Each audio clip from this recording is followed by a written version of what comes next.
कहते हैं रात के 12 बजे से 3 बजे के बीच अगर कोई शख्स हाथों में मोमबत्ती लेके किसी शीशे के सामने खड़ा होकर 3 बार ब्लडी मैरी कहता है तो शीशे में एक बेहद ही डरावनी चुड़ैल आ जाती है।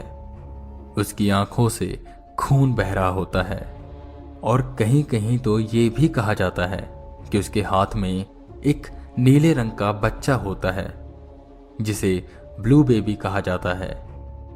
ब्लडी मैरी शीशे से बाहर निकलकर उस शख्स को जिसने उसे बुलाया है उस पर हमला कर देती है।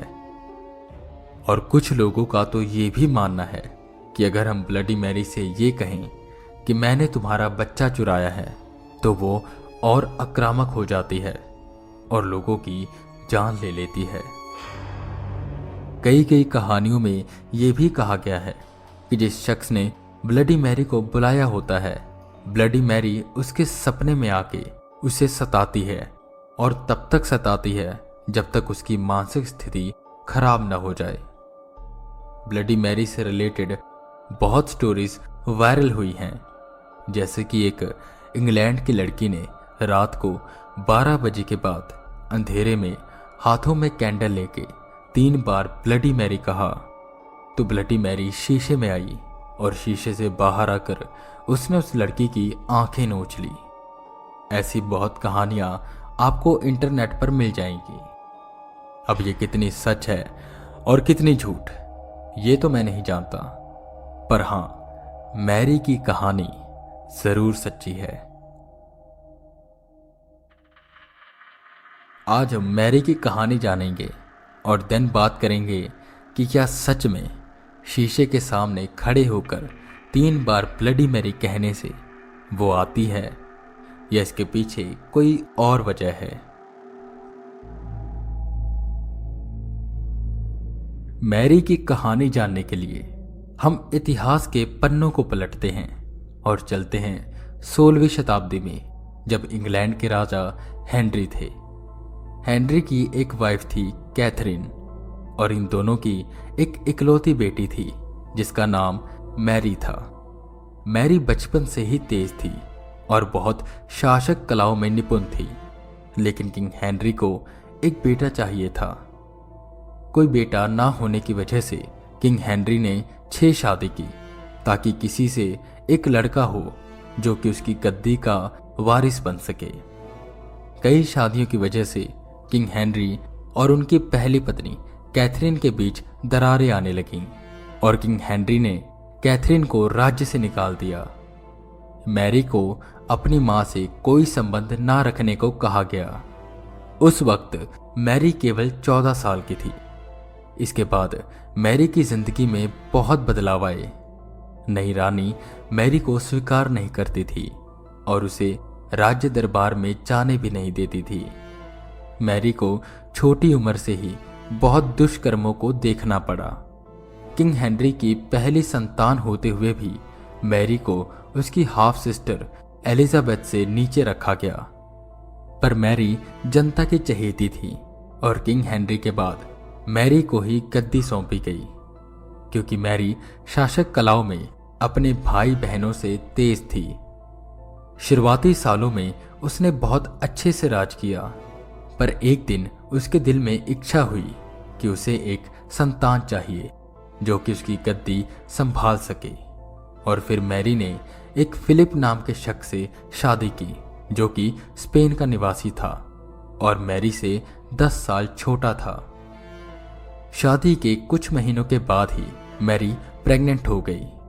उसके शरीर में वो सब चेंजेस आए जो एक प्रेग्नेंट लेडी में आते हैं, जैसे वजन बढ़ना, पेट फूलना, और कुछ महीनों बाद ही मैरी ने अपने बच्चे को हिलता हुआ महसूस किया।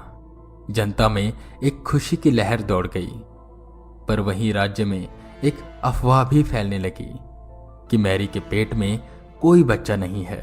वो 9 महीने बाद किसी और के बच्चे को अपना बच्चा बता देगी और आगे जाकर वही बच्चा राज्य गद्दी संभालेगा। इससे मैरी की छवि खराब होने लगी और इन्हीं के बीच एलिजाबेथ लोकप्रिय हो रही थी। उस वक्त इंग्लैंड दो कम्युनिटी में बटा हुआ था। एक थे प्रोटेस्टर्स और एक थे कैथोलिक्स। इनमें आपस में बहुत लड़ाई होती थी। मैरी हमेशा से इन्हें एक करना चाहती थी, इसलिए उसने एक बिल पास किया जिसमें सबको कैथोलिक होना पड़ेगा और जो इस बात को नहीं मानेगा उसे जिंदा ही जला दिया जाएगा। और इसी वजह से 200 से ज्यादा आदमियों को और 50 से ज्यादा औरतों को जलाया गया, जिनमें से एक औरत 9 महीने की प्रेग्नेंट थी। मैरी के खिलाफ काफी हेट फैलने लगी और एलिजाबेथ के लिए लोगों के दिलों में प्यार बढ़ने लगा।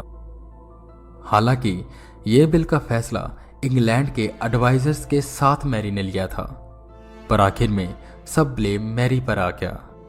सिचुएशन को शांत करने के लिए मैरी को लगा कि बच्चे का जन्म होना बेहद जरूरी है। उसने समय से पहले बच्चे को जन्म देने की कोशिश की, पर कोई बच्चा नहीं हुआ और कुछ वक्त बाद मैरी पहले जैसे हो गई। उसका पेट वापस नॉर्मल हो गया, जैसे उसके पेट से बच्चा गायब हो गया हो। बहुत लोगों ने कहा कि उसके पेट में बच्चा नहीं बल्कि भूत था। खैर, कुछ साल बाद फिर मैरी प्रेग्नेंट हुई, पर दोबारा उससे कोई बच्चा नहीं हुआ। लोग अलग अलग तरह की बातें करने लगे कि उसके बच्चे को शैतान ने खा लिया, मैरी एक डायन है और भी बहुत कुछ। मैरी बहुत डिप्रेस्ड हो गई और कमरे में ज्यादातर अकेली रहने लगी। उसका हस्बैंड फिलिप उसे छोड़कर चला गया। वो बेहद अकेली हो गई। वो बस कमरे में बैठकर रोया करती और 2 साल बाद मैरी की मौत हो गई। मैरी के मरने के बाद इंग्लैंड की गद्दी एलिजाबेथ ने संभाली। ये थी कहानी मैरी की। और अब हम बात करते हैं कि आखिर कैसे मैरी का बच्चा पेट से ही गायब हो गया। क्या सच में उसके पेट में कोई भूत था? क्या सच में कोई शैतान उसके बच्चे को खाता था? असल में मेडिकल टर्म में इसे फॉल्स प्रेगनेंसी कहा जाता है। इसमें औरत के शरीर में वो सब चेंजेस आते हैं जो कि एक प्रेग्नेंट लेडी में आते हैं, पर बच्चा नहीं होता। आज के वक्त में ये बीमारी बहुत रेयर है। तो मुझे लगता है कि शायद मैरी को यही हुआ होगा और 16वीं शताब्दी में इसके बारे में कोई जानता नहीं था, तो लोगों ने ये मान लिया होगा कि उसके पेट में भूत था या उसके बच्चे को शैतान खा लेता था। अब बात करते हैं रात को 12 बजे से 3 बजे के बीच का रहस्य। क्या रात को शीशे के सामने कैंडल लेके ब्लडी मैरी को बुलाने से वो आएगी? तो इसका जवाब है ना, वो नहीं आएगी। ऐसा कुछ नहीं होगा, ये केवल अफवाह है। और जो लोग ये क्लेम करते हैं कि उन्होंने ब्लडी मैरी को देखा है, तो इसके पीछे एक कारण है। एक रिसर्च के मुताबिक अगर आप शीशे में लगातार 10 मिनट तक देखते हैं तो आपका दिमाग हेलुसिनेट होता है। आपको अलग अलग तरह की चीजें दिखने लगती हैं, अलग अलग तरह के भ्रम होने लगते हैं, आपको हेलुसिनेशंस होने लगती हैं, आपको अपना चेहरा ही डरावना लगने लगता है। और ये चीज रात को ज्यादा प्रभावशाली होती है क्योंकि रात का वक्त सोने का होता है और उस वक्त आप थके होते हैं, तो आपका दिमाग ज्यादा हेलुसिनेट होता है। और अगर आपके माइंड में ब्लडी मैरी घूम रही है, आप रात के अंधेरे में हाथों में मोमबत्ती लिए शीशे के सामने खड़े होकर ये एक्सपेक्ट कर रहे हो कि कोई उधर से आएगा। आप शीशे में देखते रहते हैं और आपको अपना चेहरा ही डरावना लगने लगता है। मेरे हिसाब से तो यही थ्योरी है।